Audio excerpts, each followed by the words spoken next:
Il s'enflamme, il s'insurge, il parle avec émotion. Benoît Dutrisac, aussi divertissant qu'édifiant. Bon, Maxime Delan est parti pour une semaine et c'est, Marie-Gabrielle Ménard va faire c'est un casting qui peut confondre les auditeurs. Alors, il y a 2 hommes qui ont été poignardés aujourd'hui, Marie. Non, c'est pas. On va parler d'autre chose. On va se donner une chance. Hein, c'est presque de la provoque.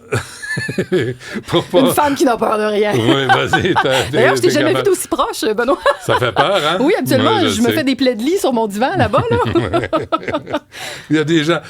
Et une fois, il y a des gens. Il y a un gars, un monsieur, 45 ans, dans un supermarché. 45, c'est pas vieux quand même. Non, mais un monsieur. Oui. Pas un gamin, pas un petit vieux comme moi, un monsieur.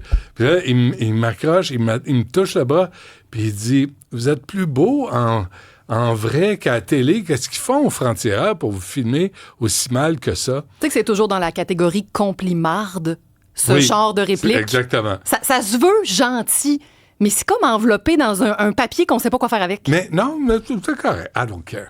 Vraiment. Mais c'était gentil. Tu sais, qu'est-ce qu'ils disent pour les cadeaux? C'est l'intention qui compte. Exactement. Moi, je m'en tiens à ça. Là, tu veux revenir sur la machine. De quoi tu veux parler? Alors, c'est très étonnant, mais ça avait encore jamais été porté à l'écran, cette histoire-là. Puis à l'ère des plateformes, attention tout le monde, je vous parle d'une série de télé, rien de moins. Alors, vous allez pouvoir la visionner à la maison. Et ça met en scène cet affrontement historique. Il a joué ses parties précédentes. Ce sera la plus grande bataille entre l'homme et la machine, inspirée d'une histoire vraie. Il doit à tout prix battre Kasparov. Pourquoi j'ai rien vu? Gary, une machine vient de me battre. Une série de Yann Englund. Je veux repousser les limites des échecs. Wow. OK. Il y a beaucoup de choses là-dedans. C'est une série en 6 épisodes, on l'entend, réalisée par le Québécois Yann Englund, mais c'est une production internationale. C'est Arte France, c'est Disney Plus qui est là-dedans. C'est une série, je vous le dis là, bien imparfaite au niveau de la réalisation. On pourra s'attarder sur les défauts si ça t'intéresse, Benoît. Mais c'est surtout ce retour en arrière. Je trouve que ça nous permet de mesurer, en fait, le progrès ou pas, qu'on a fait. On est en 96. Il y a à l'époque le champion du monde des échecs, le Russe Garry Kasparov, qui est invité par IBM à une expérience. Fait que c'est pas tant, ça se veut pas la première fois une compétition nécessairement féroce et il se prête au jeu avec amusement au départ, Kasparov, puis il se dit, ouais, OK, je détiens le titre de champion du monde des échecs. Est-ce qu'une machine sera capable de me battre? Ce premier affrontement a lieu à Philadelphie en 96. Contre toute attente, Kasparov va gagner. OK? C'est donc un match qui va se dérouler en 6 parties. À ce moment-là, IBM a assemblé dans son sous-sol, là, je vais dire un ordinateur, là, mais pour faire image, c'est plus gros qu'un frigidaire. OK? C'est une grosse bête qu'on va traîner sur scène, évidemment, le temps du tournoi. En 96, ça? En quelle année Internet est rentré chez vous, Benoît? T'en souviens-tu? 2000. Non, avant ça. Avant ça. Peut-être. Moi, j'ai souvenir d'une Marie-Gab adolescente qui, pour la première fois, regarde les Jeux olympiques Atlanta 96 au moyen d'Internet. Mais c'était sur le téléphone, puis là, l'image, tu sais, chargeait. Ben, c'était Napster. Puis Napster, des fois, la toune se finissait plus. Ah, je dis pas que c'était stable, mais je dis que, tu sais, dans mon petit sous-sol familial, là, donc on est en 95-96, Internet commençait à pénétrer les chaumières, mais les gens ont regardé ce tournoi-là beaucoup dans les cafés Internet, parce qu'on n'était pas là encore. Ouais. Et donc, c'est un trip d'ingénieur. À ce moment-là, l'ordi qui est assemblé par celui qu'on surnomme PC, je trouve ça très drôle comme surnom, est capable de calculer les possibilités de coûts à raison de 30 à 100 millions de possibilités la seconde. Kasparov va quand même le battre. OK. Il fait des pull-ups, Kasparov. Ben, c'est un athlète. L'as-tu vu? C'est un athlète. Il se prépare physiquement. Ouais. Après cette victoire-là de Kasparov, IBM n'aimera pas ça. Parce qu'IBM, lui, il veut pousser sa machine. Hein? Il veut nous annoncer collectivement la révolution. Et donc, propose rematch. J'haïs le titre, mais bon, hein, en sport, rematch, on fait référence à un match revanche. Kasparov va dire, toi, m'intéresse pas. J'ai battu la machine. Est-ce que je veux me mettre à risque? On lui offre d'abord, puis là, je vous rappelle, on est en 96, 500 000 $ pour prendre sa revanche. Il fait, je m'en fous de l'argent. Il est champion du monde, puis il a battu une machine. Ben oui. IBM se ressaie. OK, 1 million. Kasparov fait, bouf. 1 million.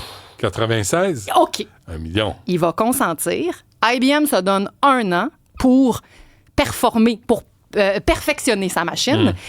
Et donc, le rematch va avoir lieu à New York en 97, fait qu'un an plus tard. Et là, je vole aucun punch. Là, et vraiment, je suis en train de raconter l'histoire. Là, hein? Bon, Kasparov va perdre ce match-là. Pourquoi? C'est sûr que c'est opaque, IBM. Hein? Les soupçons de l'histoire, c'est beaucoup... Est-ce qu'entre certains coups, c'était vraiment la machine qui calculait? Ah oui. Ou s'il n'y avait pas, parce qu'on va le voir dans la série Rematch, il y a des sommités des échecs qui ont été engagés par IBM, oui, pour entraîner l'ordinateur, certes, mais qui étaient là aussi pendant les parties. Ben, c'est ça. Est-ce qu'il n'y avait pas de la vente suggestive à la machine? Tout ça pour dire que ça replace notre rapport à la machine. C'est les balbutiements de l'intelligence artificielle. Vraiment. À partir de quand la machine va finalement l'emporter sur l'homme et... On le sait, hein, j'annonce rien, mais on va découvrir à peu près au milieu de la série que 10-15 ans avant ce tournoi-là, Kasparov est invité à affronter à l'époque le champion du monde des échecs. Ben, gadon, qui est autour de ce champion? Le KGB. On est-tu surpris? Hein? Alors, la Russie... C'était la police secrète russe. Exact. Puis on va se rendre compte que de tout temps, en fait, la Russie s'est servie de ses champions sportifs, de ses champions intellectuels aussi, finalement, pour... Hein, ça devenait un peu un outil de propagande, finalement, de sa suprématie. Et puis, ça interroge... Ça, c'est difficile. Je ne sais pas si tu as des contre-exemples, Benoît, mais comment porter à l'écran le génie? Comment on traduit ça, une pensée qui s'articule? C'est ça qui est moins réussi dans la série, parce que, tu sais, filmer un gars qui pense... qui a vraiment une vitesse je voudrais ouvrir le cerveau, là. Mais il y a une série sur Netflix sur l'échec. The Queen's Gambit. C'est ça, Le jeu de la dame. C'est ça. Oui. Ça, c'était spectaculaire. Fort réussi, surtout sur le plan de la direction artistique. Je suis d'accord. Là, on est presque chez Amélie Poulain. Pas du tout pour la thématique, mais pour la saturation des couleurs. Il y avait tellement un effort de décor. Là, en même temps... Mais une compréhension du génie. Oui. Cette fille-là qui va se mesurer à des sommités. Oui, mais qui commence, qui n'est même pas reconnue, qui est une enfant femme. au départ. C'est une femme, c'est une jeune femme. Assieds-toi là, reste tranquille. Ouais. Tu sais, il y avait toute la misogynie autour, mais comment elle arrivait à réfléchir puis à prévoir les coups, ça m'avait vraiment, vraiment impressionné. Et les champions d'échecs sont des phénomènes en soi, là. Il y a vraiment une façon d'activer son cerveau qui ressemble à rien d'autre. C'est très télégénique, un jeu d'échecs, c'est beau. C'est très, très beau. Les pièces sont belles. Puis c'est sûr qu'on nous l'explique pas. Puis tant mieux, là, ça veut dire ça se veut pas un petit document pédagogique. Mais je suis encore très, très curieuse de comment on gagne une partie d'échecs à ce niveau-là, je veux dire, là. Parce que ces athlètes-là, je veux vraiment les décrire comme des athlètes, révisent, analysent des matchs, évidemment, et sont capables de se rappeler de schémas. Ouais, tu sais, le match entre lui puis lui en 72 au 44e coup, ceci avait été joué. C'est bluffant. Donc, c'est présenté à Télé-Québec. Donc, c'est gratuit. 6 épisodes, selon moi, il y en a 2 de trop. Ça aurait pu être tassé en 4 épisodes, mais quand même, puis encore une fois, tu sais, des séries de cette envergure-là, à la télé, on n'en voit pas beaucoup. Mais ce qui est intéressant aussi, là, c'est que là, on sort de notre folklore à nous autres, puis on raconte une histoire internationale. Oui. Mais, tu sais, comme Villeneuve, comme tous nos grands réalisateurs qui ont quitté le Québec pour aller travailler aux États-Unis. Il n'y a pas de ceinture fléchée, je te jure. Pour raconter autre chose. Tu sais, moi, quand je vois un curé dans une fiction québécoise, je roule des yeux. Puis sors ton jeu d'échecs. Je suis plus capable. Je suis plus capable. On est rendu ailleurs. Et moi, je suis content juste ça, que Yann Englund se frotte à un sujet international comme ça. 7 ans d'écriture pour Yann, puis il confiait en entrevue qu'à chaque année, il se disait il y a quelqu'un qui va me damer le pion. Là, ça se peut pas que cette histoire-là n'ait pas encore été racontée. Jeu de mots. Ben, hein? Tu l'as pogné. Je te jure que c'était pas scripté. Non, je l'ai pogné. En tout cas, c'est quand? C'est commencé, c'est diffusé les mardis soirs, mais pour vrai, si vous faites téléquebec.tv, vous avez déjà les 6 épisodes disponibles, donc sur leur plateforme numérique. Puis sinon, la télé traditionnelle, c'est les mardis. Je pense qu'on est rendu à l'épisode 3 ce soir, à la télé. C'est bon. Alors, pour ceux que ça intéresse, juste un mot sur... ce matin, je l'ai fait avec Mario Dumont, mais t'as vu toute la controverse, parce que lundi prochain, c'est l'investiture de Donald Trump. Donald Trump. Ah oui, d'accord. Le seul et l'unique. Et le YMCA va être chanté par le Village People. Ouais. Et Victor Willis, qui a 73 ans aujourd'hui, qui ne rentre plus dans son suit de policier, lui a dit « Go, on va le faire ». Ceci étant dit, ce ne sera pas à la cérémonie d'investiture, mais au party d'investiture. Mais quand même. Puis on se fait qu'en 2017, là, l'équipe de Trump avait eu franchement du mal à recruter des artistes. Il avait fini avec une chorale obscure que personne ne connaissait. Là, celle qui fait grincer des dents, c'est Carrie Underwood. Donc, c'est celle qui a accepté. On se souvient que son plus gros succès, c'est Before He Cheats. C'est assez ironique. C'est bon. Mais là, t'as le gars de la construction qui a remplacé l'original, qui est contre le fait de chanter pour Donald Trump. C'est YMCA. Pagaille au village. Oui, puis juste un extrait de Donald Trump qui danse au YMCA, il me semble que ça vaut la peine.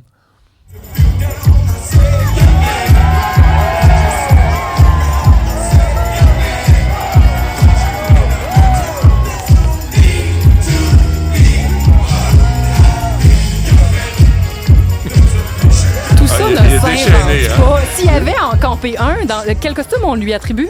De président. Et voilà. Le président, le rôle qu'il joue. Mais moi, je danse un peu de même. Hein. Je danse juste des jambes, je bouge, mais je ne pourrais pas danser. Jambes, c'est beaucoup dire. Faut voir Donald, là, en fait, le genou plie. Il n'y a aucun pied qui se soulève et les bras sont comme articulés dans une autre rythmique. Ça s'annonce glorieux. Mais danser de même au YMCA, je pense c'est comme ça que ça se passait dans les années 70. Mélania sera émue. Avec un gars de chaque bar. Jacques Morali a co-écrit des chansons avec Victor Willis. Il est mort du sida en 91. Et là, aujourd'hui, on dit que YMCA, ce n'est plus c'est pas un thème gay. Moi, j'étais là à l'époque, il y avait Macho Man, il y avait YMCA, et si Village People était pas... C'était pas très mal alpha. C'était pas... tu sais, mais c'était ouverture au monde. Ça, c'était cool. C'était progressiste. Absolument. Alors là, aujourd'hui, on va le faire pour Donald Trump. Es-tu fier? En tout cas, je serais arrivé à mon écran. Oui, c'est une très drôle de boucle. C'est drôle, hein? Ouais, parfait. Salut, Benoît, j'ai survécu à cette proximité. Tu vois, c'est sans danger. Faut pas que tu crois ce qu'on raconte à mon sujet. Merci, Marie. À demain.